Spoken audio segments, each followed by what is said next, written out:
Okay, I'll ask all of our friends with cameras and video cameras, microphones to leave, please. Thank you.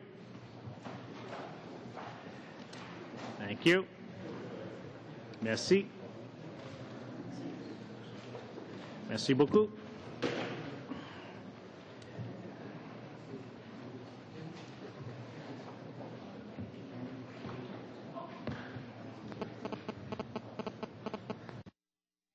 Okay, I call this meeting to order. This is the 58th meeting of the Standing Committee on Finance. The orders today, pursuant to the order of reference of Monday, May 14th, 2012, study of Bill C-38, an act to implement certain provisions of the budget tabled in Parliament on March 29, 2012, and other measures. Minister, very pleased to have you here with us today for a full hour session and then have your officials after. As you know, you will have up to 15 minutes for your opening presentation, and then you will have questions from all of our members. And I ask you to begin at this time, please. Good. Thank you, Chair. I will make my comments relatively brief to allow sufficient opportunity for the committee's questions. First, before I begin, let me congratulate the Chair and all the members of the Finance Committee for their ongoing and comprehensive work over the past few months, looking at potential ways to encourage more charitable giving in Canada with new or improved tax incentives. I look forward to reviewing the committee's eventual findings and recommendations. Today I'm here to speak to the committee with regard to Bill C-38, an act to implement certain provisions of the budget tabled in Parliament on March 29, 2012. It's very important to implement key measures of the 2012 economic plan. These measures will contribute to grow Canada's economy, not only over the coming year, but also for future generations. Is of such importance, we must always consider our place in the global economy. First of overall, Canada's economy has been doing relatively well. Job growth in Canada has been the strongest in the G7, with over 750,000 net new jobs created since the end of the recession in July 2009. 90% of these jobs are full-time, and over 80% are in the private sector. Economic growth in Canada, as noted by independent organizations such as the IMF and the OECD, is forecasted to be at the head of the pack of G7 countries in the years ahead. Fiscally, Canada remains in an enviable position with by far the lowest net debt to GDP ratio in the G7. As Scotiabank Chief Economist Warren Jestin recently declared, quote, "When you look at what exists in Canada, this is the best country in the world to be in," close quotes. But it is the rest of the world that we must be mindful of, always remembering that we are never immune from the fragile global economy. In Europe, tremendous and ongoing challenges remain, as we are reminded of far too frequently. In the United States, our largest trading partner, the uneven and bumpy recovery continues. Both situations underline the fact Canada cannot be complacent and that difficult and uncertain challenges persist. Winston Churchill famously once noted, "A pessimist sees the difficulty in every opportunity. An optimist sees the opportunity in every difficulty." Looking at Canada today, I see the opportunity ahead. The opportunity to bolster our fundamental economic strengths to create more high-quality jobs for today and tomorrow, and the opportunity to confront our long-term economic and financial challenges head-on. Indeed, we have a strong foundation on which to build. As I mentioned earlier, Canada's economic and fiscal fundamentals are solid. Our recent job growth, our forecasted economic growth, and our fiscal position are all the best in the G7. In addition, our banking system is the soundest in the world, as judged by the World Economic Forum for 4 consecutive years.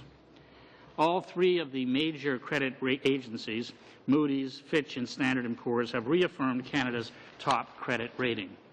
And with the lowest overall tax rate on new business investment in the G7, Forbes magazine recently ranked Canada as the best country in the world in which to do business. Without a doubt, we are on stable economic ground. But when promoting Canada around the world to others, our admirers point to another key advantage: a strong, stable government that can make long-term decisions and that has stayed squarely focused on the economy. To understand this importance, we must look no further than the United States or Europe, where political gridlock and instability too often threaten or delay vital economic and fiscal reforms. In a fast-changing global economy that not only remains uncertain, but where Canada also faces increasing competition from emerging economies, delay for the sake of delay is not an option, and complacency is the enemy of success.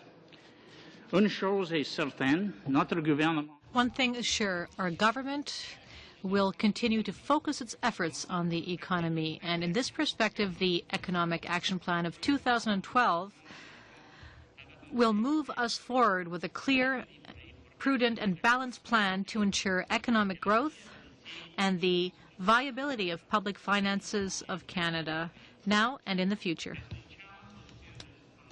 Are not small or one-dimensional, neither is our plan. In fact, it is unapologetically comprehensive and ambitious, for it responds to the magnitude of the challenges we face in a globalized economy.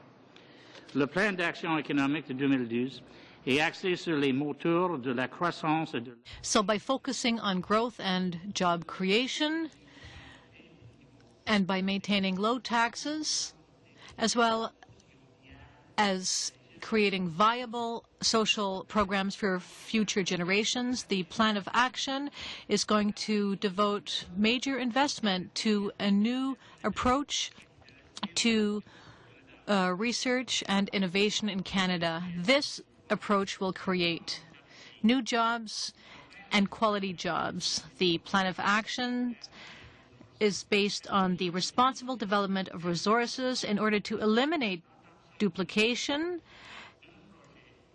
and we are going to abide by an approach, one project, one assessment, and we are going to do so while protecting the environment. Further, the plan of action will intensify Canada's efforts to strengthen its trade relations, and by finding new markets. And it also aims to attract new and skilled workers to Canada. Sustain Canada's economic growth. It also includes taking steps to ensure sound public finances by preparing today for the pressures Canada will face over the longer term.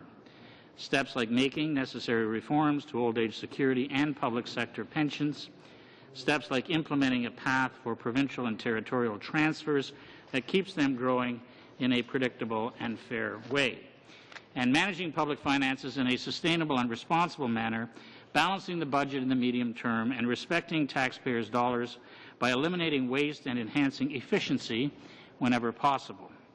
Again, this plan is unapologetically comprehensive and ambitious, aligned in its aim of building a stronger Canadian economy for today and for tomorrow. Indeed, a recent Waterloo Region Record editorial characterized Economic Action Plan 2012, and I quote, "Moderate, intelligent, and visionary plan to preserve a progressive, prosperous Canada in a global landscape filled with both upheaval and promise. And for this reason, it is the most ambitious and important federal budget in a generation.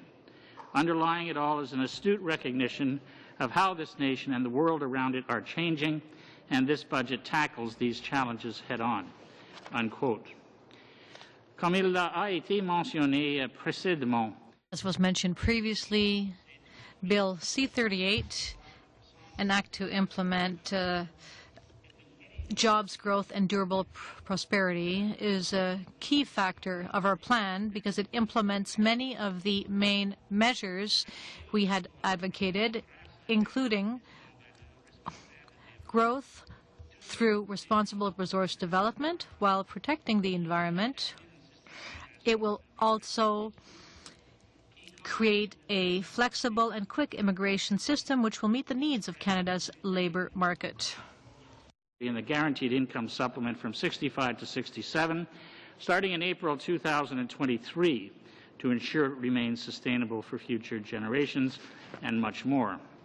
The plan also takes important targeted steps to provide direct support for Canadian families and communities by, among other things, assisting provincial frontline delivery of health care and social programs by extending the temporary total transfer protection to 2012-13, representing nearly $700 million in support to those affected provinces. Expanding health-related tax relief under the GST, HST, and income tax systems to better meet the health care needs of Canadians. Helping Canadians with severe disabilities and their families by improving the Registered Disability Savings Plan. Requiring federally regulated private sector employers to ensure on a go-forward basis any long-term disability plans they offer to their employees. Promoting literacy by allowing certain charities and qualifying non-profit literacy organizations to claim a rebate from the GST they pay to acquire printed books to be given away. Supporting major exhibitions at Canadian museums and galleries by modernizing the Canada Travelling Exhibitions Indemnification Program, among many others. Mr. Chair, since we were first elected in 2006, our government has been focused on creating jobs and economic growth. We are looking a little ahead, as Sir John A. Macdonald was fond of saying. Ultimately, our goal is simple. It is to ensure long-term prosperity for all Canadians. As comprehensive as it is ambitious, Economic Action Plan 2012 will maintain and strengthen our advantages by continuing to pursue those strategies that made us so resilient in the first place: responsibility, discipline, and determination. The Bill C-38, the Jobs, Growth and Long-Term Prosperity Act, is an important step in creating a brighter future for our country. I urge you, the members of this committee, to help achieve that worthy goal by passing this legislation. And with that, Mr. Chair, I invite the questions of the committee. Thank you very much, Minister, for your opening statement. We will begin members' questions with Ms. Nash for 5 minutes, please. Well, thank you, Minister, for your presentation. And this sweeping bill, 425 pages, of course, contains so many measures. Here's a little briefing binder that we got from the library to help us with our reading of the bill. There are many changes in this bill for which Canadians have not been entitled to a clear debate. They were not in the Conservative Party's election platform. The change to OAS so that future retirees will get less, the gutting of the environmental assessment, the changes to EI, a removal of the Auditor General's oversight. These were not election promises, and Canadians have not had the opportunity to become involved in this discussion. Why are you including in a budget bill changes that are sweeping, that are major, that have nothing to do with the budget that you introduced earlier this year? On the contrary, I say to the honourable member, the matters that are in the budget bill that is before you, the first budget bill, because there will be another one in the fall, are all included in the budget that I tabled on at the end of March in the House. Well, the OAS change was not in the budget bill. It's in the budget, yes. The information for Canadians to be able to have this debate about these major changes is not available to people. Now, you yourself yesterday said that you speculated that the changes to OAS would mean a change of about $10 to $12 billion that seniors would not get, that's what the savings would be. That's not what I said. You said there that. Was speculation. You said that. That's what the change would mean. There was speculation about those numbers. Well, what are the real numbers then? In fact, there are no cuts to OAS in the budget. Well, what was the $10 to $12 billion? The media was speculating about later on would there be any savings, and as I told them, there are no cuts to the OAS in the budget. Well, you said that you had heard the $10 to $12 billion figure. What was that figure? I heard it from the media.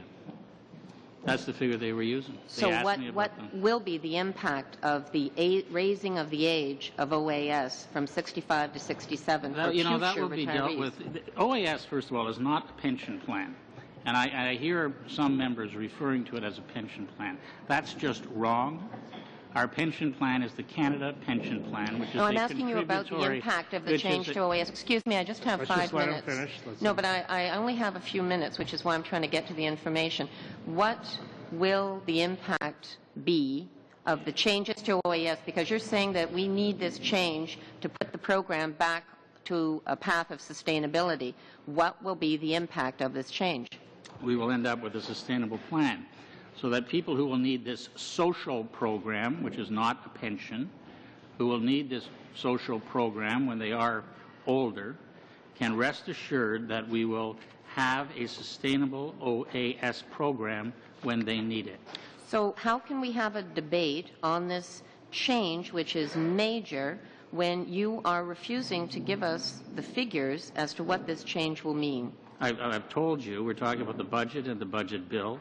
There are no reductions to OAS in the budget or in the budget bill that is before the committee. You've announced a major change to OAS, which will take effect in the future for people who want to retire. They will now have to wait 1 minute. 2 more years to get their old age security. Yes, how and will that this put change will OAS not back begin on a path to until sustainability? 2023. How So will it's that not- put OAS back on a path to sustainability? Ms. Jeez. Nash, I don't pose think your we can both question. talk We'll at allow the the same minister to time. answer.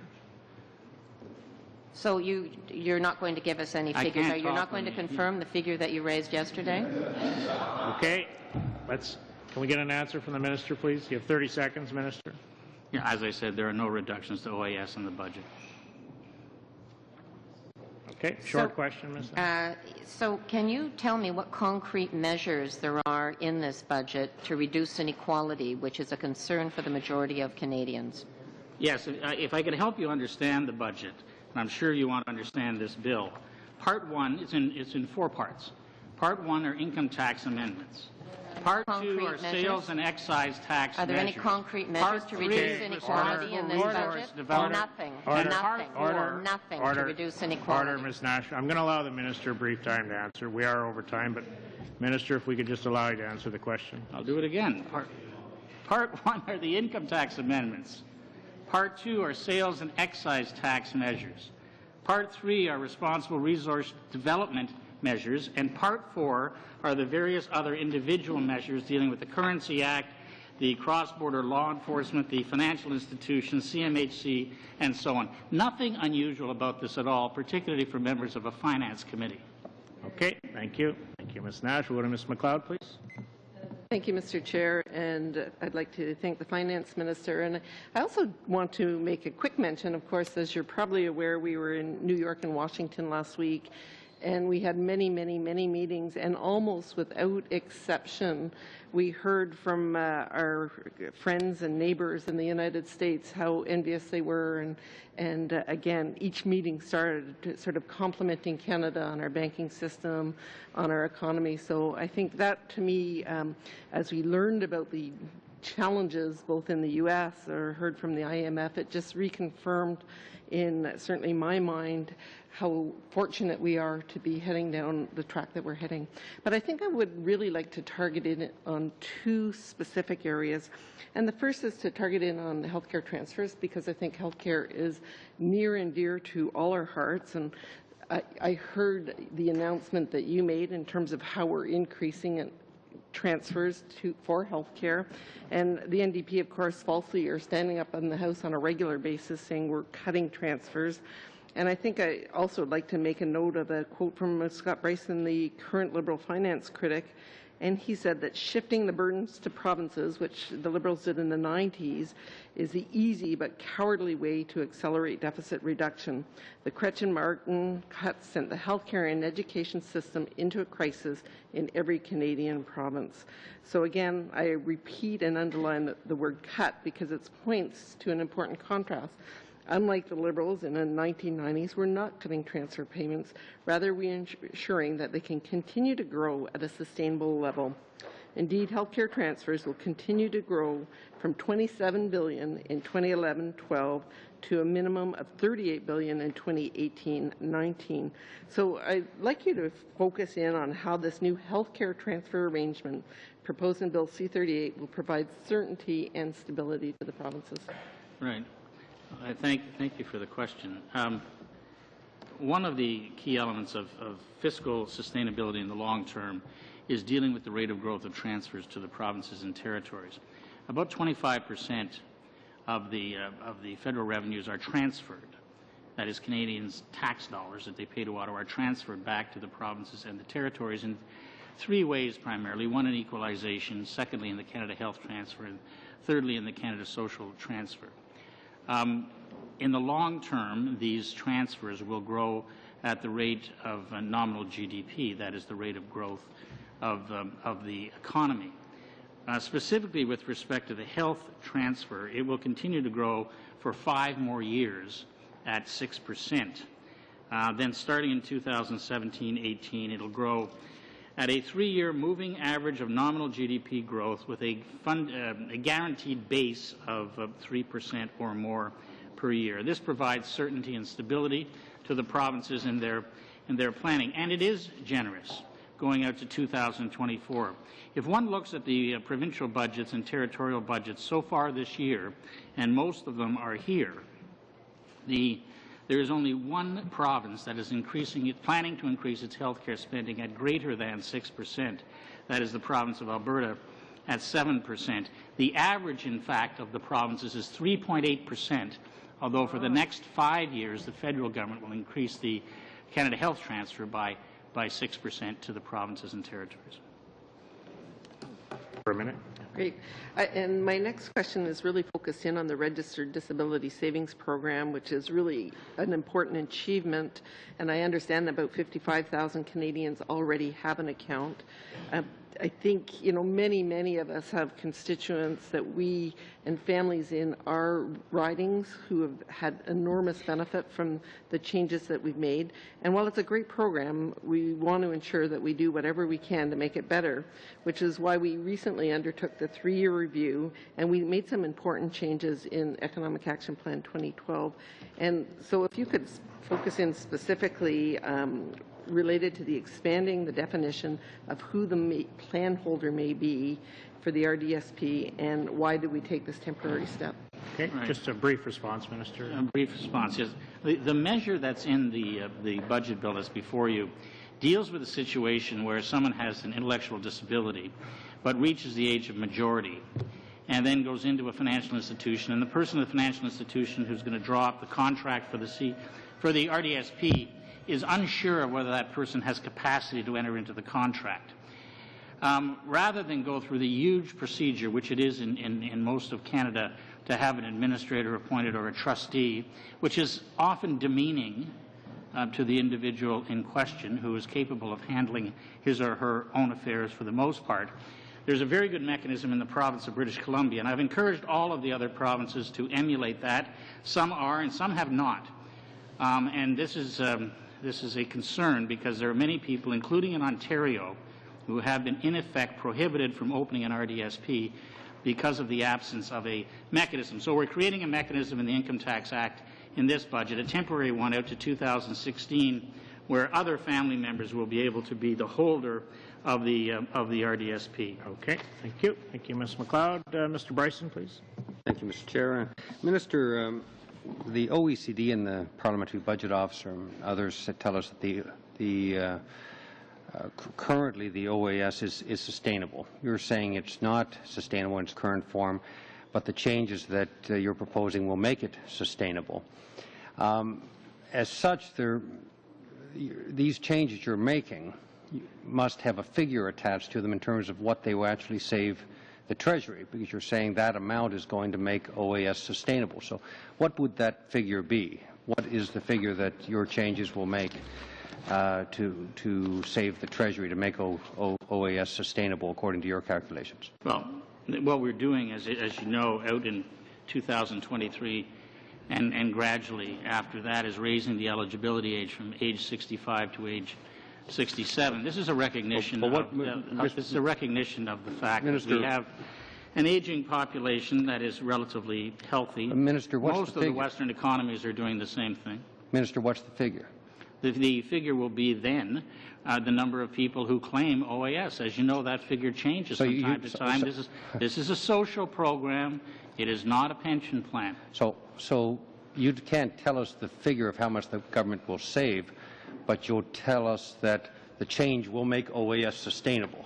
I can tell so if you. You can't tell us the figure of how much it will save. How can you tell us that it's unsustainable in its current form? I can tell you that most of the Western economies are going in exactly the same direction because of the reality that the life expectancy of a male in Canada when this plan was introduced was about 69 years of age. So it's not based on sustainability in Canada. Now it's about 79 years of age, and the life expectancy of a woman similarly is now in the 80s. The baby boom generation and the whole demographic shift has been with us since the 1950s. You were probably aware of that during the election. If so, why didn't you speak about this change to OAS during the election? Well, we made it clear during the election campaign that we would ensure that we had long-term fiscal stability in Canada. That is our brand around the world, a brand with respect to which Canadians can be quite proud. Raising the OAS will also raise the age of qualification for the guaranteed income supplement, which helps the poorest of the poor in Canada. Will you consider amendments to exempt these most vulnerable Canadians, the people who get the guaranteed income supplement, from these changes? Yeah. The question usually comes in another way, that this change might impose some burden on the provinces. And we made it clear explicitly in the budget documents that we would compensate the provinces and territories for any increased social assistance costs that they incur as a result of this change, which is many years away. Now, if you're saying that people can work longer today than they used to, now that's true for a politician or a lawyer or an accountant, but if you're a manual laborer, a pipe fitter or a carpenter or a fish plant worker, in physical labor, that may not be the case. In fact, many people in those roles are actually, their bodies need a break at 65. Will you consider amendments to exempt some people in heavy physical labor, for example, from these changes? There's a very interesting program that is funded in the budget. It's called the third quarter. The Winnipeg Chamber of Manitoba Chamber of Commerce, created the program. It's an internet program to match people 50 and over to occupation with their qualifications, their attributes to available jobs. This has been very successful in Manitoba, and we're going to fund its expansion across country. One doesn't have to do the same job for one's entire life. In fact, many people do not. In fact, it will be more common in the future for people to have multiple and different jobs in their lifetimes than a single job. So you don't think it's different for somebody, for instance, in heavy manual labor compared to somebody who's a professional in sedentary work, as an example? No, Minister, one question. No, I don't agree with what you just said, but it's okay. Well, you seem a little out of touch, Minister, with the challenges that average Canadians are facing. I certainly couldn't keep up with the honourable member. No. Minister, 38% of Canadians earn less than $20,000 a year, and 40% of the people getting old age security make less than $20,000. You're telling them it's no big deal. You've got 11 years. You can save a little more money, set a little more aside. How can you actually tell people making less than $20,000 a year they just need to save more money? Don't you think that sounds a little out of touch with the challenges faced by low-income Canadians? We could have a brief response, Minister. I think what's out of touch is not realizing that people in Canada are living longer and healthier lives. That's out of touch. Thank you. Thank you, Mr. Bryson. We'll go to Mr. Hoback, please. Well, thank you, Chair, and thank you, Minister, for being here. I just find it rather rich that a member of the Liberal Party is telling us we're out of touch. When you look back to the election results this last election, I would say the Liberal Party is probably a little bit out of touch, and the voters showed that. Mr. Minister, you know, after the budget, I went back into my writing and talked about various aspects of the budget, and it was amazing how many people looked at it and said this is a good budget for Saskatchewan. It's amazing how the Premier came out so quickly and talked about how good this budget is for Saskatchewan. You know, you talked about Forbes saying Canada's the best place to invest or best place to do business in the world. Well, I come from Saskatchewan. It's pretty good there, too, so we're pretty proud of that. And we certainly do appreciate the work that you and your staff and your colleagues are doing, not only here but abroad, and trying to make sure that we have a stable world environment, plus what Canada can do to buffer what's going on in the world. I guess what I'd like to talk to you about, Mr. Minister, is a couple of things. One that will be fairly easy. I think the opposition parties will actually agree with me on the one. And the other one is the the political activities of registered charities and what we're doing in the budget with regards to that. You know, we've been doing meetings right now and talking to witnesses about trying to increase the tax incentives, or looking at ways of using tax incentives to increase charitable givings would be a better way to say it. And you know, one of the comments that keep coming up is transparency in charities, the ability to see what they're doing, how they're spending the money, what role they're playing, how politically active they are or are not. Can you maybe just expand on what's in the budget in regards to political activities and registered charities? Right. There's some additional funding in the budget for the Canada Revenue Agency to make sure that charities in this country are obeying the law. The law permits charities to spend up to 10% on advocacy matters for their cause, the cause that they represent. That isn't always honored, and we want to make sure that charities obey the law so that Canadians can rest assured that when they give their money to a particular charity, they will know that their money is going to be used for a charitable purpose. And this is not anything but making sure that the tax system is respected. These are tax-receipted contributions that people are making, and they're entitled to know, Canadians are entitled to know, that the money has been used for the purpose intended. That's very true. It's, you know, it's kind of a personal story, but my uncle passed away a little while ago. He's about 84, 85 when he passed away, and I was amazed getting his mail, how many charities were sending him mail. He was a bachelor, and looking at the content of that mail and just wondering exactly what their intent was. Was it to help the intended person or the people that needed the help, or to actually just raise funds for themselves? So I think that what you're doing there is something that's hopefully will address some of those issues. But on more of a cheerable note, I think this is something that we can get consensus around the table, and that's the penny. And what we're doing with the penny. Can you maybe explain to the opposition members why this is important and just how much beneficial this will be? Because, you know, even school kids get this. When I go back to Saskatchewan and talk to kids at high school, they say, yeah, why do we have a penny? It's just a pain. It's just so much weight in my pocket, you know. So well, I'm sure the opposition would not be out of touch with the uselessness of the penny as an item of currency. We just produced the last penny at the Mint, the Royal Canadian Mint's location in Winnipeg, and pennies will continue to be distributed by the Mint until the autumn, but that's it. There won't be any more pennies produced. For good reason. They cost 1.6 cents to make, and people don't let them circulate. They keep them in jars at home. So we have to keep making more of them at 1.6 cents per penny. So we'll save $11 million per year by eliminating the production of the penny. The penny will remain in circulation. Things will continue to be priced, including the use of the penny.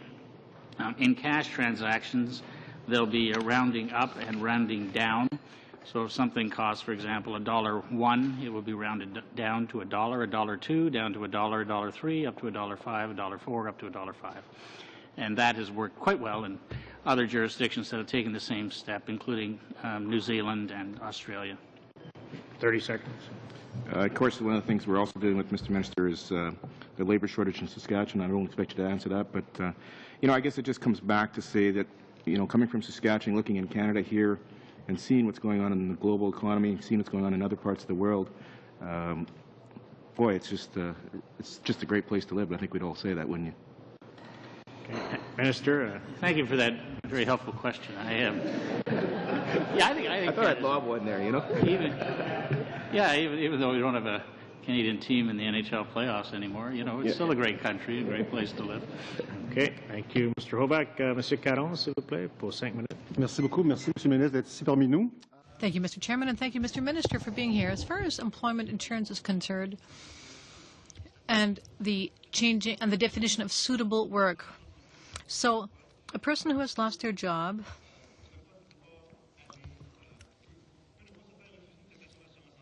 cannot be denied EI benefits under 3 conditions: if it's a different kind of job, if the type of work is inferior, or in a strike situation.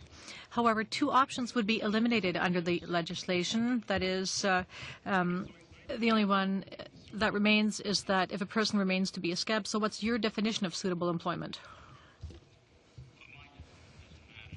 that will be in the regulations matters. And the regulations will be forthcoming from HRSDC pursuant to the provisions in the bill which provide certain regulatory powers. But you know, we are... Juste être clair avant que vous continuez. Just want to be clear before you continue.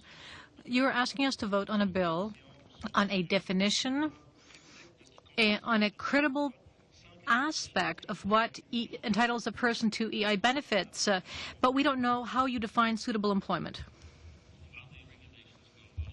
It's not uncommon to have legislation authorizing regulations, and regulations will follow. That's a standard, On parle ici procedure. d'une The définition qui est principle, essentielle et critique à la définition. But a definition of suitable employment is critical to people because that only then will people know whether they have access to their benefits or not. How can we vote on a bill without knowing what this definition is beforehand? This is not a technical or administrative definition. This is a definition which will underlie the conditions which a person would have to meet if they are to receive EI benefits or not. of HRSDC say in the House today, the person's skill set will be taken into consideration. But look at this in the bigger context, in the context of the budget and what we're trying to accomplish in the long run. We have a shortage of workers in the aeronautics industry in Montreal, in Western Canada, in Saskatchewan, in Alberta, in British Columbia, in other parts of the country. We are not going to have enough people for all the jobs in this country. One of the ways of remedying that is by trying to eliminate disincentives in the EI system to people seeking employment. And this is respect for the respect for the dignity of work. Ça répond pas à la question que j'ai posée, Monsieur le Ministre. That's not the question I asked, Mr. Minister.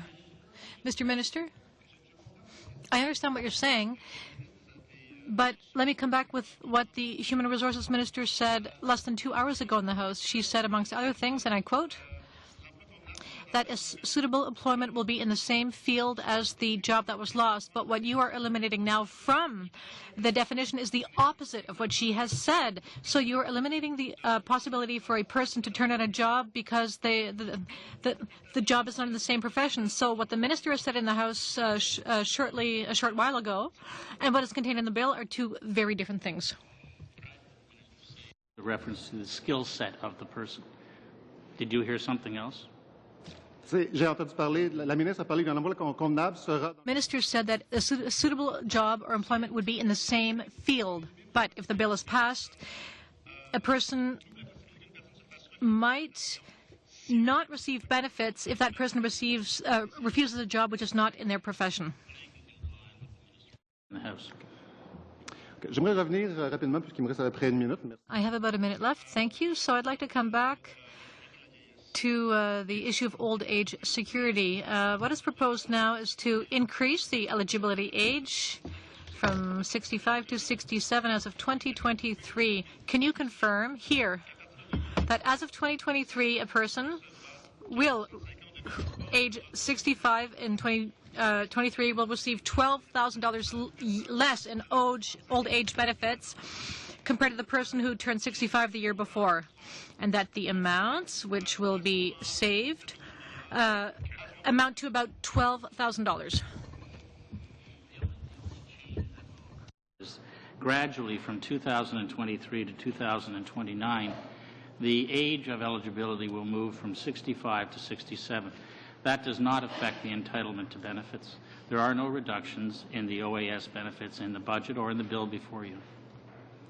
Okay, thank you. Merci. We'll go to Mr. Jean, please. Thank you, Mr. Chair, and thank you, Minister. I have to tell you, from my perspective, this is an excellent budget for our future, and I come from an area where there's a lot of jobs and very few people that are prepared to fill those jobs, and where we've had the burden of outrageous red tape and systematic problems throughout the employment sector, particularly I come from Northern Alberta. And I have to say Part 3 is an excellent first step, I think. I was asked recently about some comments made by local media in my community. I've been there 45 years in Fort McMurray, since there was only 1,400 people there, and I've seen tremendous growth. And they asked me in relation to the NDP leaders' comments recently about the oil sands being a disease. And most of my constituents bluntly laughed at it because they thought it was so ridiculous, until I had to explain to them that he is the leader of Her Majesty's loyal opposition. and then they, quite frankly, responded that it was quite scary, and in fact, they referred to it as negligent. And I think many Canadians don't understand the importance of the oil sands and the resource sector to Canada. And I just wanted to ask you your opinion of that. I know that right now we're producing about 1.3 million barrels a day, and we anticipate that within 22 years getting up to about 4.3 million barrels a day, which in government revenues means somewhere around the $15 to $18 billion per year, both provincial and federal. And I have to tell you, Minister, that I'm afraid for our country and the future of our country if these type of comments go unchecked and unsubstantiated as they are. And I'd like your opinion in relation to who actually benefits from the oil sands production. I know that we've heard evidence here at this committee that an equipment manufacturer from Ontario would be out of business if it wasn't for the oil sands. And I know that most of my constituents in my riding are from Ontario, Atlantic Canada, Newfoundland and Labrador, and Quebec. And in fact, I would suggest that probably 70 or 80% of my constituents are from these provinces. Is that your recollection and understanding of what's going on in northern Alberta? Yes, it is, and there's a lot of misinformation, and really the comments by the opposition leader, the comments attributed to him are divisive and not good for the country. You know, it's as if one would say, well, all the cars that are assembled in Canada are assembled in the province of Ontario, and therefore, you know, there's something wrong with the balance being in favor of the province of Ontario and not the province of Quebec or the province of New Brunswick or some other province. You know, the aeronautics industry is very strong in Quebec. Of course, the resource sector is very strong in Western Canada, but it's also strong in Newfoundland and Labrador. And northern Quebec. In northern Quebec, Plan Nord in northern Quebec. Some of the data on this certainly confirm that, you know, the rising tide lifts all boats. So we have, according to Statistics Canada, trade in goods and services from the Atlantic provinces to Alberta grew 14.8% per year from 1998 to 2008. Ontario and Quebec also benefited from stronger demand from Alberta, with trade flows growing 6.2% and 7.3% per year over the same period of time. Stronger demand from Alberta was mainly for primary metal products, fabricated metal products, and machinery. Estimates suggest 130,000 jobs based in Alberta, with indirect suppliers and induced employment representing another 270,000 jobs across the country. And as you've indicated, the oil sands industry in Ontario is going to grow, in Alberta, is going to grow, and is expected to purchase $63 billion worth of goods and services from companies in Ontario alone over the next 25 years. So this is all good for all of us as Canadians from coast to coast to coast. In fact, the Canadian Energy Research Institute, an independent not-for-profit organization, actually identified that in the oil sands industry alone, $218 billion was going to be invested over the next 25 years, and for every dollar invested, it's $8 worth of economic value, and 1/3 of that is outside of Alberta. Some friends and I got together and we started to add up all the promises the NDP have been making in relation to funding. And if the NDP leader gets his way and shuts down the oil sands industry, is there any air of reality regarding the ability to make these payments and promises follow through that he has done? Well, it obviously would not be possible. The oil sands are a very important economic driver in this economy now and in the future. Not alone, of course. We have other major projects. The hydroelectric efforts in Newfoundland, Labrador, Plan Nord in Quebec, the Circle of Fire in Ontario, and all of the development in northern Manitoba and hydroelectric projects in Saskatchewan, oil and gas, of course, Alberta, British Columbia, all the way across the country. A lot of major projects. We want them, of course, to proceed as expeditiously as possible with appropriate environmental reviews. Okay. Thank you. Thank you, Mr. Jean. Mr. Marston, please. Thank you, Mr. Chair, and welcome, Minister. It's great to have you back before us. You'll know from my approach in the House, I often talk about my constituents, and my constituents and the media and some others have raised some grave concerns regarding the transparency of this government and what people in my riding have called the abuse of the parliamentary procedure. But, Minister, today you say that because of changes that won't come into force in 2023, and obviously my interest is still at OAS because I'd had the pension file for a number of years, but you say because of that it's hard to predict the savings that you'll actually achieve. Now, how could the government predict that the savings were in fact necessary if those predictions were not made previously using a macroeconomic model. Sir, you must surely have made projections. Your department would have made these projections. Minister, can you tell us at least, or will you share with us at least the projections so that we can fundamentally understand the why behind your move? Well, to understand the why, one has to appreciate the demographic facts, which I've been through before. And this is true of most of the major Western economies. We've heard you on the facts around the why from your perspective relative to the numbers and that. But we're saying, sir, would you share with us those projection figures so that we've got an understanding? Yeah, we don't project beyond 5 years.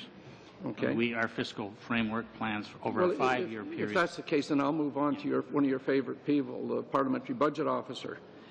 He's responsible for making estimates of any proposal concerning issues that fall within the government's authority. He discloses the economic and financial consequences of raising the age of eligibility for OAS. He's mentioned that the government could show greater budget transparency if it disclosed its analysis and long-term projections. And you say they're 5 years, I'll take you certainly at your word.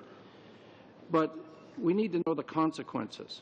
If we're supposed to, as a committee, discuss this and work through, can the minister make these analyses available to the parliamentarians in this committee? Yeah, the budget planning cycle, as you see in the budget documents, which we tabled at the end of March, runs 5 years from now. But we know by delaying 65 to age 67 that we know the numbers, of course, of people that will involve who will be of that age. What we don't know, of course, is how many people will be claiming OAS, because it's not a pension, it's a social program. And I won't disagree with you on that point, sir. It's not based on contributions. But on the basis of that people at the lower end use this $6,000 that they get from OAS to survive on, it's a crucially important one to them. Now, not only will Canadians have to wait longer to 67, that's very clear, before accessing the OAS, but they'll also have to wait for the benefits of guaranteed income supplement. And again, sir, I'm referring to the poorest of the poor. Chances are these people are already on either a disability pension from a provincial government or perhaps social assistance, and they're going to have to stay on there, and that has them already below the poverty line because of these two programs. And can the minister provide us with the details of his plan to assist the provinces? Because you've spoken, sir, about the fact that you're going to assist the provinces. Is there a detail that you can provide to us? No, there is not, because one will have to see what additional benefits any of the provinces would end up paying some 15 years from now. It's a long time from now. One would hope that we'll have a strong, vibrant economy, and very few people will need to have the benefit of this social program. I hope along with you. But the reality is when you did your assumptions, or at least apparently, when you talked only about age and only about cost, you say yourself, if we have a booming economy, the growth in GDP is where the Parliamentary Budget Officer came from in saying that that this program was sustainable as it is. And so, the concern is still there that your department works on statistics, it works on assumptions, it works on models. Would you share those with us? Okay. As I've indicated to you, the fiscal framework is done on a 5-year basis. You can make various assumptions and do modeling if you make assumptions about how many people would be entitled to OAS 15 years from now. Okay. Thank you, Mr. Marston. We'll go to Mr. Allen, please. Thank you very much, Mr. Chair, and it's great to be here for this kickoff meeting, and welcome the Finance Minister. Minister, I just want to talk to you a little bit about stability in the housing market, and certainly that's a very important consideration to us here in Canada, and I know in my area, especially in New Brunswick, we do have a lot of forestry operations which cater to the housing market, both in Canada and the U.S. as well from an export standpoint. And in Division 11 of this, it talks a little bit about some of the changes in Canada Mortgage and Housing Corporation, and specifically reforms around the governance and the oversight framework for CMHC. But also what's important is that there be increased oversight from the Office of the Superintendent of Financial Institutions, for them to take a more active and formal role in monitoring the commercial activities of CMHC. And we got some pretty good feedback on that, including Louis Gagnon, Queen's University, who said that the Office of the Superintendent of Financial Institutions is responsible for the oversight of insurance companies. It only makes sense to bring CMHC under that purview, since they're a systematically important insurance entity. So can you talk a little bit about this increased oversight and the importance of that for CMHC? And I guess the second part of that question, Minister, would be, can you highlight some of the other actions that we've taken to strengthen the housing market in Canada? Right. Since our government was elected in January 2006, we have taken action 3 times to tighten the mortgage insurance market: in July 2008, February 2010, and again in January 2011. And then the most recent initiatives in the budget bill about governance and supervision of CMHC. We will take further steps if necessary to tighten the mortgage insurance market. CMHC was created after the Second World War really with a mandate to make sure there was adequate housing for veterans after the war. So it was an affordable housing or a social housing mandate primarily when it was created. It has grown over the years into to have a component that is a significant financial institution in Canada. Federally regulated financial institutions in Canada are regulated by the Superintendent of Financial Institutions, who reports to Parliament through the Minister of Finance. The office has a very good reputation. Our banks, as you know, did not require bailouts when we went through the very difficult credit and then recession crises of a few years ago. A good part of that is due to the excellent regulatory and supervisory skills of the Office of the Superintendent of Financial Institutions. So that office will now do the monitoring, governance, and supervision of that part of CMHC, which is the securitization and commercialization branch. No, thank you. I just wanted to follow up on a quick question Mr. Jean asked here a minute ago. And considering we had a lot of forestry in operation, now we're starting to see a lot of development of the natural resource industry. Even in New Brunswick, we're starting to see a lot of implementation of potential mining operations and that type of thing. And one of the things that was noted was even some metal fab operations in my riding have actually done a lot of modular work for out west because of the expense of some of the tradespeople out there. They've been able to build modular components and actually send them out west. And I find it quite interesting about how the opposition can actually say in this budget that the resource development reform has nothing to do with the finances of the country, when in fact there's $500 billion of potential projects over the next 10 years which could be developed. Can you just comment a little bit about that positive impact on government royalties and government tax revenue? 1 minute left. 1 minute left. Sure. What we've seen, if I understand your question correctly, what we've seen with some of the major projects that have been proposed, that they've taken years and years and years to move through the various permitting and processing, and sometimes the projects are abandoned because of the economic fundamentals change over time and so on.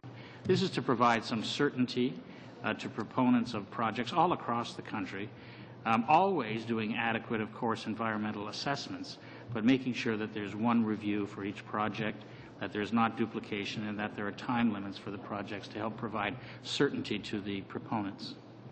Thank you. Okay, thank you. Thank you, Mr. Allen. Monsieur Maille, s'il vous plaît. Thank you, Mr. Chair. Minister. Changes to the Environmental Assessment Act do not include Aboriginal title in the definition of federal lands. How will the government ensure that a regulatory gap does not appear in court if courts recognize Aboriginal title? Well, I think you're making I think the member is making an assumption about if the courts find something. I mean, obviously we have respect for the rule of law, and we follow the court decisions subject to appeals, of course. There's no definition. I'm sorry? There's no definition regarding Aboriginal title in the federal law of federal lands. All right, I'll check that. I'll check that and get back to the committee about that. How will disclosure provisions in the new CEA OAA interact with access to information, privacy, solicitor-client privilege, and First Nations ownership of information? Basically, how will they protect Aboriginal traditional knowledge? Again, I have not addressed that. I will look at it and get back to you with an answer.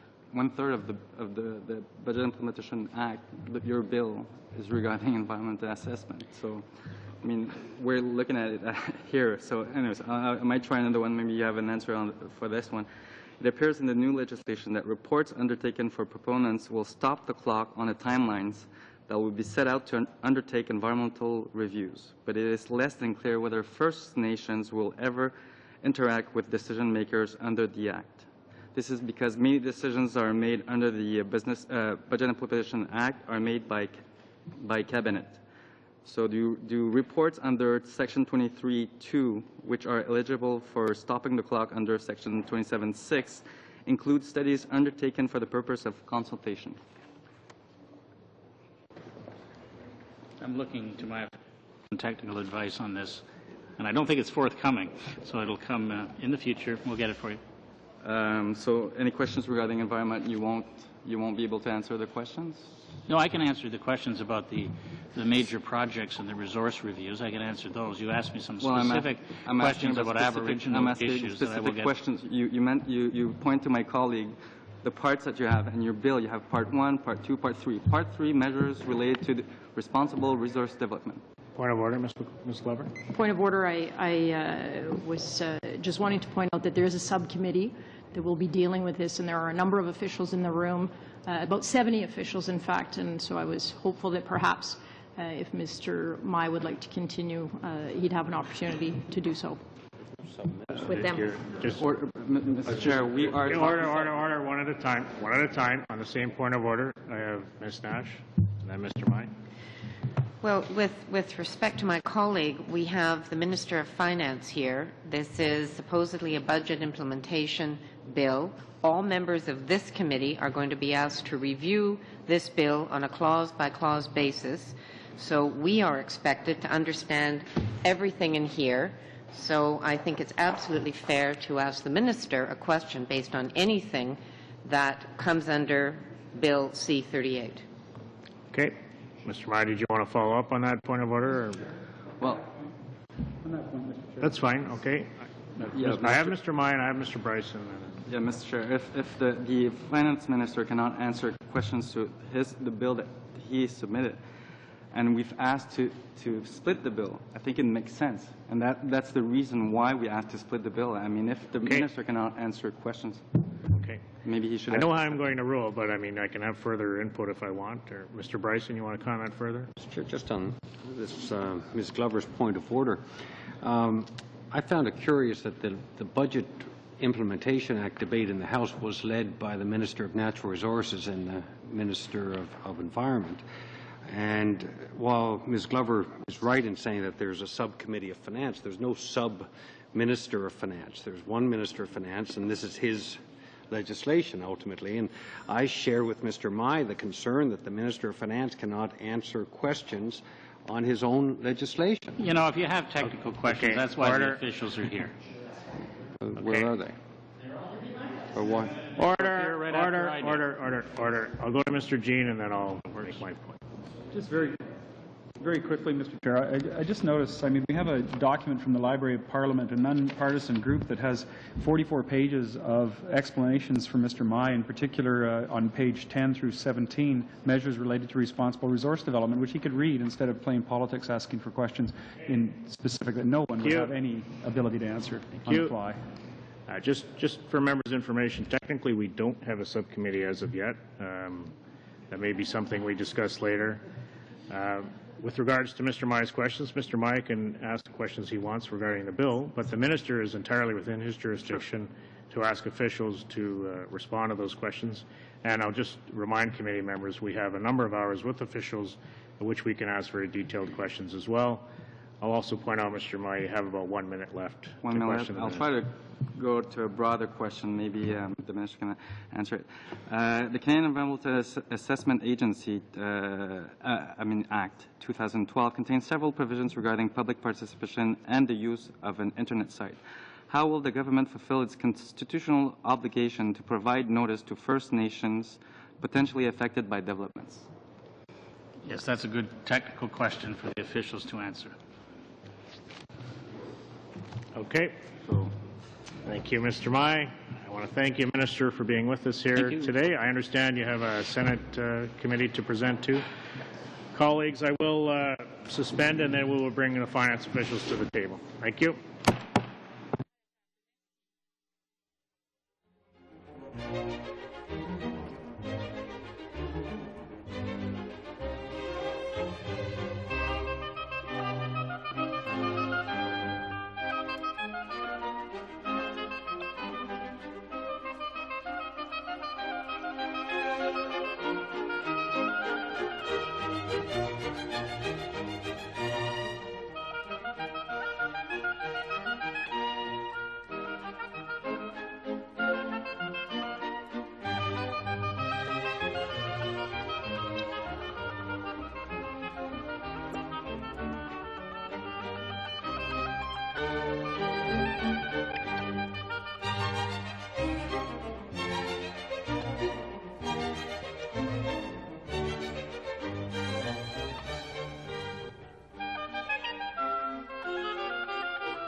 Okay, I call this meeting back to order. Thank you. Want to welcome all of our officials.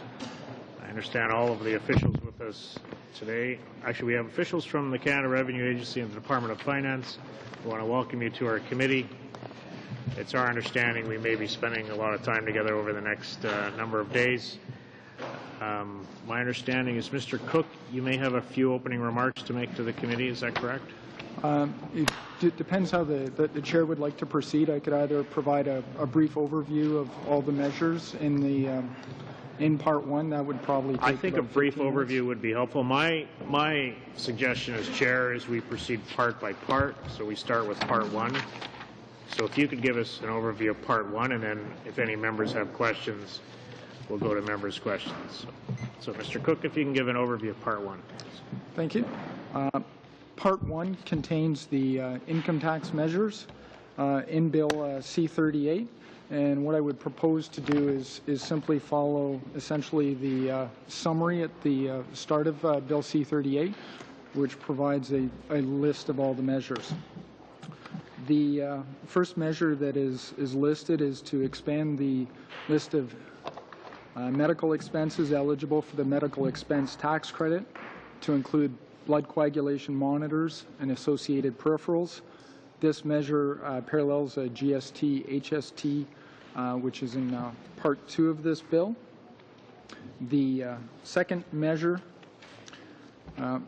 was referred to in the discussion with the minister, and what this will allow is qualifying family members, that is parents, spouses, and common law partners, to open a registered disability savings plan for an adult in situations where the contractual competence of the individual to do so is in doubt.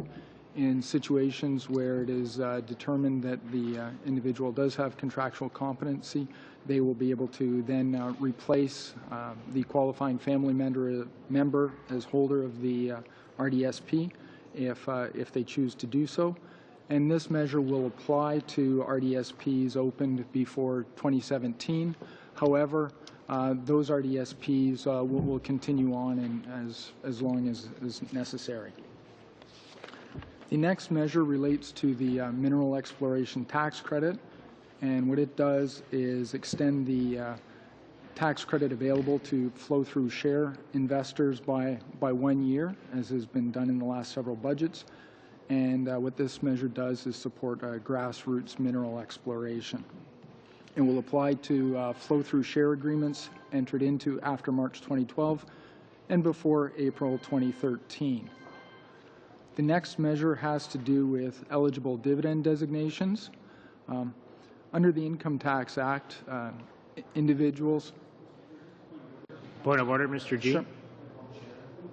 Is it my understanding that we're going to go through each part and then ask questions, or ask questions as we go to the parts that we might have questions on? I really just wanted to... So my sense would be we get an overview of part one and then do questions on part one. Overview of part two, questions on part two. So I don't know how long we'll get today, but that's the process I was going to follow. Excellent. Thank you, Mr. Chair. Okay. Sorry. Mr. Cook, please continue. No trouble. The measure I was discussing was the eligible dividend designation. When dividends are paid to an individual from a corporation, they may be eligible for a dividend tax credit. There are two types of dividend tax credits, enhanced dividend tax credit and a regular dividend tax credit. The dividend tax credit is meant to recognize the fact that tax is paid at the corporate level before it's distributed to an individual by way of shares. And what this measure does is fairly technical. It allows a corporation paying a dividend to identify the portion of the dividend that relates to income that was taxed at the higher corporate level, and will so allow the recipient of the dividend to claim an enhanced dividend tax credit as opposed to the regular dividend tax credit. It deals with a technical problem where in prior years a corporation had to designate the entire dividend as either being eligible or ineligible. The next measure has to do with the Governor General's salary. Currently under the Income Tax Act, all income related to the the Office of Governor General is exempt from tax. This part will remove that exemption for salary paid under the Governor General's Act. As well, this part will also adjust the Governor General's salary starting in 2013 to $270,602, which will then be adjusted annually. The next measure has to do with partnership waivers. It's a fairly technical measure which allows a single designated partner of a partnership to extend on behalf of the partnership the time that the CRA has to complete an audit and make a determination in respect of the partnership. Currently, under the Income Tax Act, the CRA must obtain a waiver from all the members of the partnership, which may be difficult for both the partnership and the CRA. Then there are three measures related to tax shelters. The first measure has to do with an amendment to a penalty under existing rules where a person sells an interest in a tax shelter that is not registered, or the person files false information in applying for a tax shelter.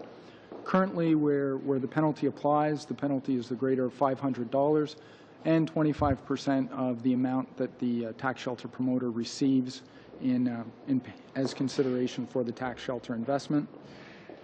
This penalty does not work appropriately in the context of a charitable donation tax shelter because the benefit of the tax shelter is predicated on the charitable donation receipt that the person who participates in the tax shelter could receive from making a donation to a qualified donee. As a result, this penalty is amended so that where there's a charitable donation tax shelter, the penalty will be the higher of the amount under the existing rules and 25% of the amount that the individual or the tax shelter promoter usually asserts could be donated to the qualified donee. We also are introducing this bill also introduces a new penalty with respect to tax shelter promoters, where in an annual information return, all the purchasers of interest in the tax shelter or amounts paid by individuals in respect of the tax shelter are not reported, or the promoter of the tax shelter, the person who has to file the return, does not respond to a demand to file a return by the CRA. This penalty will function much like the one I discussed, and the penalty will be the greater of 25% of the amount that's consideration received by the tax shelter promoter, or in the case of a charitable donation tax shelter, 25% of the amount that's asserted by the promoter to be that could be donated to a qualified donee. As well, this part introduces a measure which would limit tax shelter identification numbers, their validity to 1 year. Currently, tax shelter identification numbers are valid in perpetuity, and as an audit matter, it's difficult for the CRA to know whether a particular tax shelter has not filed a return because they've done no sales and have no requirement to file a return, or they're just failing to file. The next measure has to do with foreign charitable organizations. Currently, a foreign charitable organization can be registered as a qualified donee if it receives a gift from the Government of Canada and demonstrates to the and registers with the CRA that in fact it is a charitable organization. What the amendment would do is keep the requirement that that there be a gift from the Government of Canada, but also require that the foreign charitable organization is undertaking activities either in response to a disaster, providing urgent humanitarian aid, or doing activities in the national interest of Canada. The next measure in Part 1 has to do with political activities. What this measure would do is provide essentially a look-through rule so that if a registered charity or registered Canadian Amateur Athletic Association makes a gift to another qualified donee, and the purpose of that gift, or a purpose of that gift, is to have the qualified donee engage in political activities, the amount of that gift will be considered a political activity for the registered charity or RCAAA making the gift. As well, the Part 1 implements two measures with respect to intermediate sanctions. One is to allow the CRA to suspend a charity's tax receiving privileges for 1 year if the charity exceeds its limitations on political activities. And secondly, it allows the CRA to suspend the tax receiving privileges of a charity if it provides accurate or incomplete information in its annual information return. The suspension will remain in effect until such time as the charity provides the required information.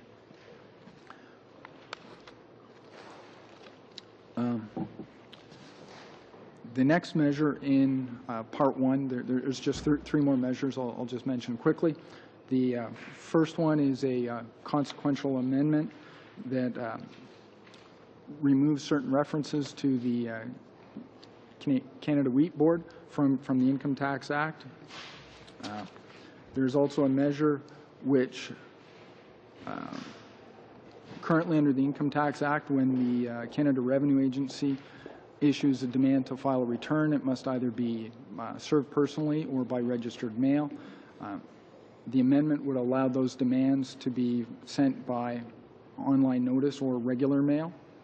And finally, there's a new provision relating to commercial tax preparers.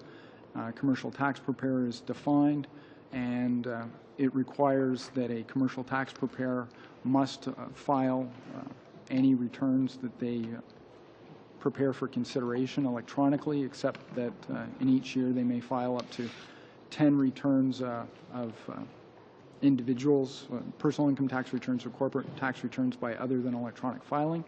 This applies in respect of commercial and corporate and personal income tax returns. There's also a penalty if where the commercial tax preparer does not do this. And those are all the measures that are included in Part 1. Okay, thank you, Mr. Cook, for that overview of Part 1. Colleagues, just for your information, I will be using the same witness, or for normal witnesses, we will be using the same list in terms of members' questions. So we'll be starting with the NDP. And I'll start with Mr. Mai for 5 minutes. Thank you, Mr. Chair. Question concernant le salaire du gouverneur général. A question with regard to the salary of the Governor General. Have calculations been made with regard to the final salary of the Governor General after tax salary?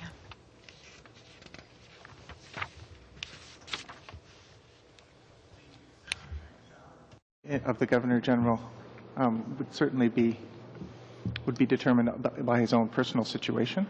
The calculation of the salary for the year 2013 was done such that based on the assumption that he has other income upon which he pays taxes, and therefore this income, his salary adds to his taxable income and is taxed at the top marginal rate of a person living in Ontario. That the level 270,602 is set such that the estimated salary in 2013 would be the same on a net basis in 2013 as his pre-tax salary 270,602 is the same as it would be if it was not taxed. But in terms of his actual personal situation, that's. Is there a way to have a regulations that would have the after tax? Let's say his salary would be such and such after tax. Would it be possible to have such regulation or such legislation? I don't know from a technical point of view. I mean, to someone's individual tax circumstances, the amount of credits that they claim and the deductions and other sources of income and how those affect your tax, your actual personal income tax, those are unique, they're individual, and that information is not information that we would have access to as someone's individual tax files. Okay, but we can have, for instance, let's say this is your depending on the situation of the person, say this is your salary after tax, so you calculate your salary, you have your income tax, and then at the end of the day, that's how much we would be giving to you. Is that possible, or is that feasible? I guess arguably the clearest way to do that is just to say that your salary is, after tax, a certain amount is kind of the system we had before the budget amendment, which was to say your income is exempt from tax. That is your after-tax income. Okay. So I think that, you know, there's been an explicit policy choice to move away from that in order to put the Governor General's salary on the same footing as others. And regarding his pension, do you know how much what his pension will be, or how the pension of the Governor General is calculated? The Governor General's pension is calculated under the Governor General's Act, under the terms. I think it's Part 6, and I don't have the explicit figures, but my understanding is that the calculation runs off of the Governor General's salary in 1967, 1/3 of the value of that, and then it's indexed according to an indexation factor that is explicitly spelled out in another act. I think it's called I'm not exactly sure of the terms, but then essentially the adjustment is made so that it keeps up with inflation. So let's say with the salary that he has now under this budget, do we know about how much the Governor General will be in terms of pension right after? This Bill C-38 does not change the calculation of his pension, so it would be the same in 2013. It will be if the Governor General left office. I don't actually have that calculation, but it would be the same. There's no change to his pension, the calculation of the pension with this act. Is it fair to say it would be almost the same amount as his salary? My understanding is that it is not. That right now, what I do know is that the annuity that's paid to all former governors general and their survivors under the terms of the Act, I think that the survivors receive 1/2 of the annual amount. But according to the main estimates of 2012, that's only $520,000. So that's all former governors general plus their survivors. So, okay. I mean, because there's no change, I don't think it's getting close to the salary next year. Okay, that round is up. If we could just maybe get some information for the committee tomorrow or the next day in terms of the pension of the Governor General, just information on the section you referenced. On the section? I think you referenced Section 6 of the Governor General's Act. Okay. Okay. Thank you. We'll go to Ms. Glover, please. Mr. Chair, I want to thank the witnesses for appearing. As we all know, the Minister of Finance has some very knowledgeable officials, some of whom are sitting in front of us, who were very instrumental in helping to craft the BIA. So I want to thank you for your service to the Minister and to the Government of Canada. But you do answer the technical questions on behalf of the government. I appreciate that. And with regards to the Governor General's salary, I heard you very clearly, Mr. Keenan, that anything with regards to the pension of the Governor General is actually outlined in other sections. It's not referenced at all in the BIA. There is no change whatsoever to the pension benefits of the Governor General as a result of any changes made to his salary in this BIA. Am I correct? That's correct. Okay, I just want to make that clear because I don't think Mr. Mai may have got that from the explanation, but certainly, as the Chair requested, you'll provide the former legislation that deals with pension that is outside of the scope of the BIA, as requested by the Chair, but I want to make it clear to all members who are here it has nothing to do with the BIA, that request. Excellent. I want to ask about the Registered Disability Savings Plan, actually. The Minister takes great pride in trying to ensure that people who are affected by the Registered Disability Savings Plan are able to access that plan. And the plan holders definition is actually changing under the BIA, but I want you to just tell me who is being added to the plan holders definition so that that flexibility is achieved. In response to your question, currently under the under the Income Tax Act where a person has not yet attained the age of majority, the plan holder can be the parent of that individual. And then when an individual attains majority, if the normal course when they have contractual competence is that they would be the individual who holds the RDSP themselves. And in cases where a legal representative, such as a legal representative, tutor, curator, some other form of legal representative where the person may lack the contractual competence, they would enter into the RDSP for the individual. As the minister pointed out, this leaves sort of a lacuna, if you will, in the legislation where it's unclear to the RDSP issuer that the person who would be the beneficiary under the RDSP has contractual competence to enter into the RDSP, but short of going through the process of having someone appointed to act for that individual, there really was no individual who could open up an RDSP for them.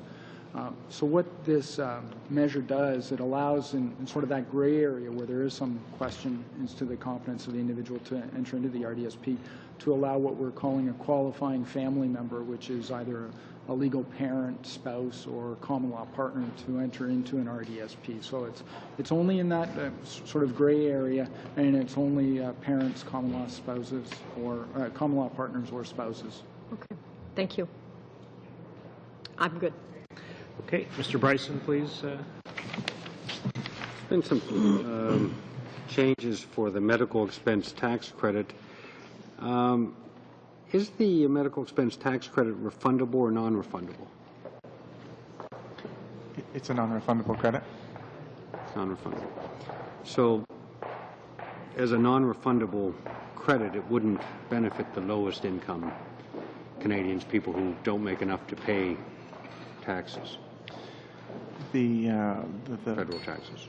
Medical expense tax credit does provide tax relief to individuals, but if they don't have an income tax burden, then it only takes it down to zero. Yeah. Yeah. So, but just to confirm, as a non-refundable tax credit, low-income Canadians, people who don't make enough to pay taxes, don't benefit from it. As opposed to if there were a refundable tax credit, it would benefit those people. It does. A refundable tax credit, you're right, provides an amount equal to the value of the credit, independent of the individual's tax burden. The medical expense tax credit is a credit that actually can be shared among family members. So it's an individual who pays for the medical expenses of their spouse or of their minor children or another dependent relative can actually, those amounts can be shared between spouses, for example. And so there's a certain amount of sharing that's done in the medical expense tax credit that's not available for other credits. There's some provisions in C-38 that would clamp down on charities or penalize charities who transfer monies to other charities, or that use more than 10% of their money for what is deemed political activities. Are charities such as the United Way, where the United Way is an umbrella charity that raises a lot of money that's transferred internal within a city, for instance, or a community to a number of other charities, are you considering the unintended consequences on a group like the United Way that does transfer money within charities within their communities? Sorry. The changes that are being proposed in Bill C-38, essentially the law currently says that a charity must have charitable purposes. So it must be engaged in charitable purposes, and it must use the resources that it has to achieve those charitable purposes. And to the extent that it engages in political activities that are the exact words escape me, but are related to their charitable purposes, that they can expend up to 10% of their resources. When a charity makes a gift to another charity, that is considered to be it's part of its charitable activities. What Bill C-38 is proposing is that when a gift is made to another charity, and a purpose of that gift was to allow the other charity to engage in political activities, then the gift would be included in the charity that makes the gift in its own political activities. So in your example of the United Way making a gift to another qualified donee or charity to engage in activities, to the extent that those aren't, there's no suggestion or that a purpose of the gift is political activities, then there's no impact on them. So if a United Way were to give money to, say, food banks, a food bank within a community, and the food bank has, from time to time expresses opinions on poverty issues.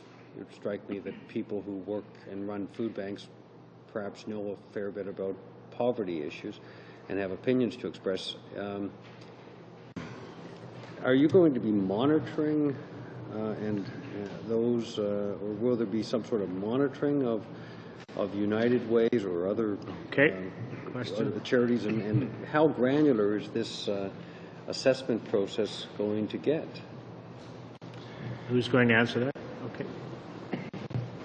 Well, we are, part of the provisions would ask charities to self-report.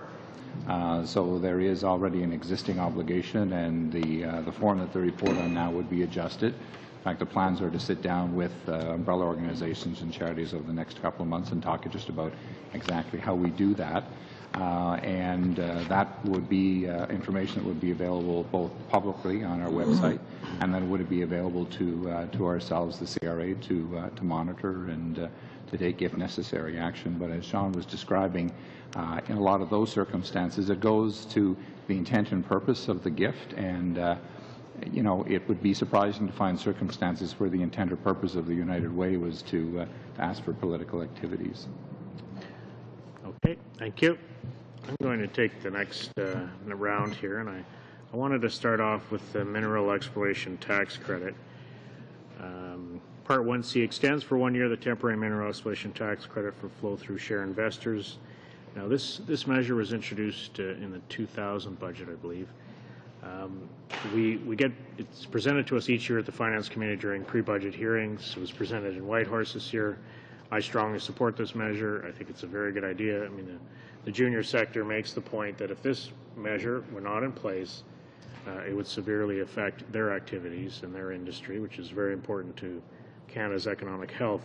So my question, though, is why is it done on an annual basis? What's the rationale for doing it, extending it each year, rather than making it a permanent or perhaps a 2 or 5 year measure?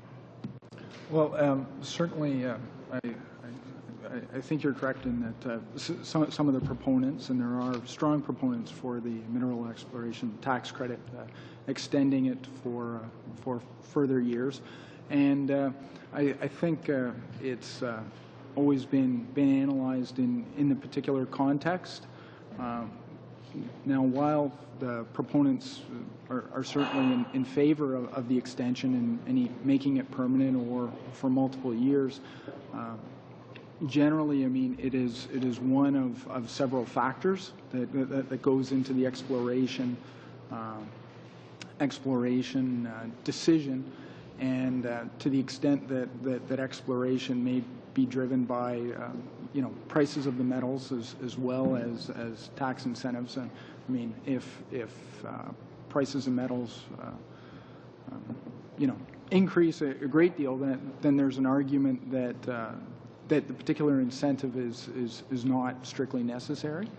So there's an assessment that goes in each year as to whether its continuation is appropriate.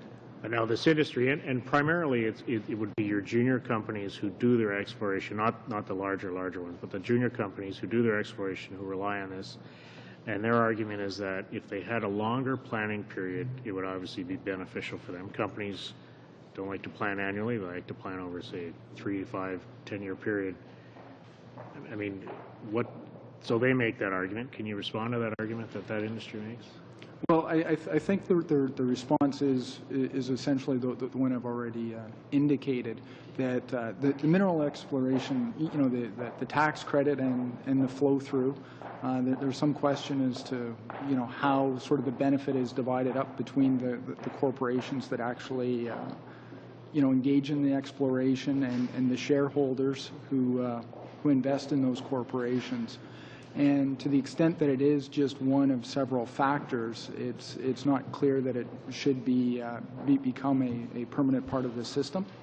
Okay, I appreciate that. I have a couple of minutes left. I did want to move on to the medical expense tax credit. This is something I'm often approached by constituents in terms of expanding what's eligible or expanding the credit. And so obviously I support the expansion in terms of what's eligible under this tax credit.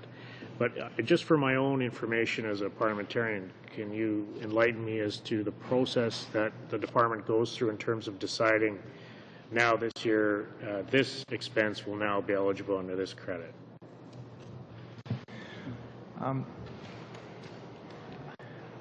The department receives lots of correspondence. The Minister of Finance receives lots of correspondence from individuals and meets with groups and tries to keep on top of changes in medical technology and essentially looks at a couple of criteria in determining whether an expense should be eligible for the medical expense tax credit. Is the purpose of the item to help with a medical condition? That's sort of one of those factors that goes into the decision, because there's lots of things that are closely related to helping with the medical condition, but may have other applications as well.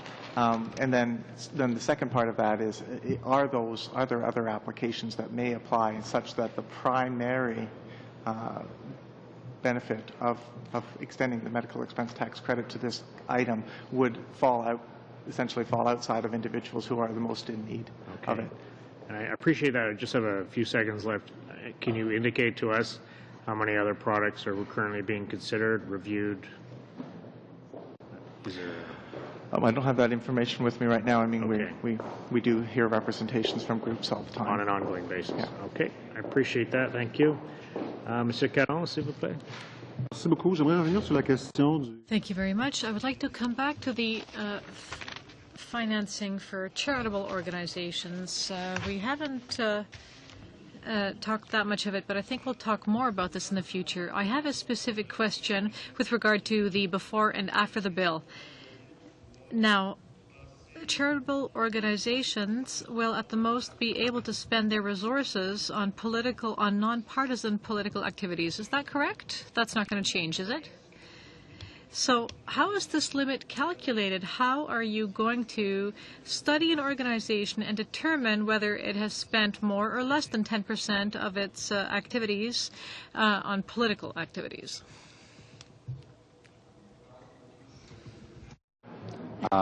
There are guidance up on our website. There's a methodology. It begins with looking at the documentation, the books and records, talking to the organization. There's criteria there that, as I say, charities self-assess. But part of the process that will be included in these measures is sitting down with umbrella organizations and charities and talking about whether or not we need to post additional guidance and additional information. So we don't see that changing either, although, again, there is some funds in here to educate and do more outreach so that there's more self-awareness in the sector. And the bill also says that Équiterre, which is a foundation, will be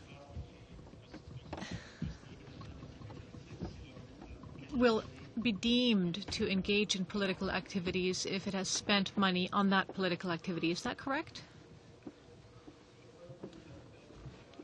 Is that currently under the Income Tax Act, when a a registered charity makes a gift to another qualified donee, it is deemed to have been made for their own charitable purposes. What the bill does is it leaves the existing rules that I think you've alluded to with respect to political activities in place.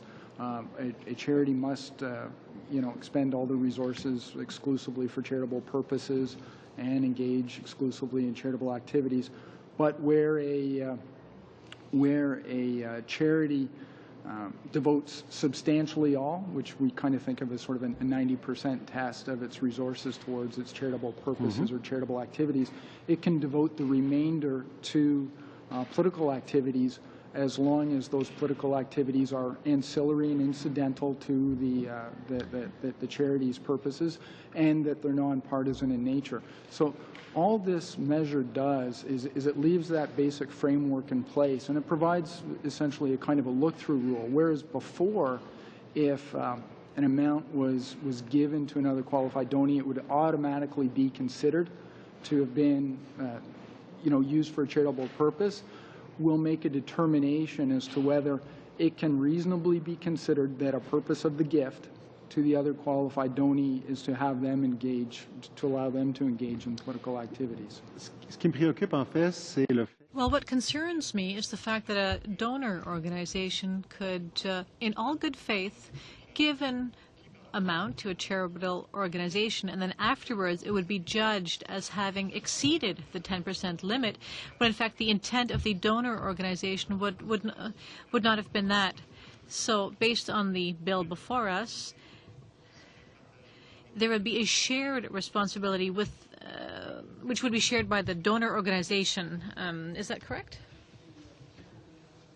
But just in terms of the way we've crafted the legislation, it talks about a purpose of the gift, and it was specifically drafted in a way that was meant to look objectively at the circumstances around the making of the gift in the first place, not to impose sort of a tracking obligation that, you in good faith have made a gift to another qualified donee and they've gone out and, done something with respect to political activities. The notion was not to impose a specific obligation to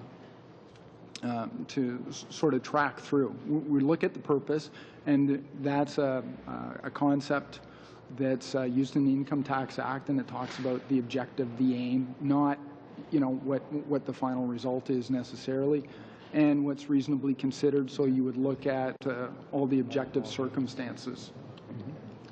Okay, merci. Mr. Jean, you have a very short round, about 2 to 3 minutes. Thank you very much, Mr. Chair. And good question in relation to the mineral exploration tax credit. I was going to ask that. That's excellent.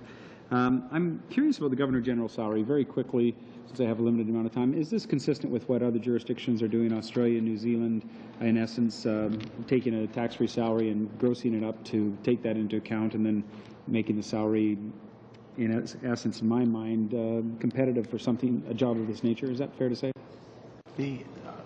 When New Zealand and Australia changed their law such that the salary of their governors general became taxable, they essentially just increased the level to offset the fact that it was now on tax. It grossed up. Yeah. They have different traditions in terms of how they set the salary of the governor general, but in terms of when those decisions were made, it was quite clear in the literature that we reviewed that the decision was just to gross it up so that the net after-tax benefit was the same. Now, is it still applicable in relation to the pension itself that it's 1/3 of the salary annexed to the office of the Governor General on March 1st, 1967? Is that how it's calculated? I believe those are the words in under Section Part 6 of the Act, and that those parts are not changing. So the pension itself would be fairly minimal if I can imagine the salary in 1967 and 1/3 of that. There's a second part to that. Yeah, I saw that. Such amount in addition to the Supplementary Retirement Benefits Act. I just thought that it would be supplementary. My understanding of the purpose of that Part B is that it essentially takes that amount in 1967 and grows it such that its real value over time is protected, so that... Now, I only have one other question available for time. I'm wondering about the filing of the Part M. My understanding is that filing electronic returns is much more cost-effective and, in fact, saves the Government of Canada a tremendous amount of money and taxpayers a tremendous amount of money. Is that fair to say, compared to receiving the traditional type where you'd write them out, which I still do? It's about a quarter of the cost for the government to administer. So it's substantive savings. Millions. What would that be over a year's period on a basis? Well, we're hoping this particular measure will eventually move about 3 million tax filers to move to electronic. And it's hard to give a precise number because some of that infringement, but it's certainly millions for sure. Thank you, sir. Thank you, Mr. Chair. Thank you very much, Mr. Jean. We will stop at this point. We will continue. So, Mr. Jean, you have a couple minutes left, and then we'll be Mr. Marston and continue on from there at our next session. I do have to suspend, and then, colleagues, we will go in camera to consider the subcommittee report, but I want to thank our officials for being with us, and I know we will see you very soon. So, thank you all.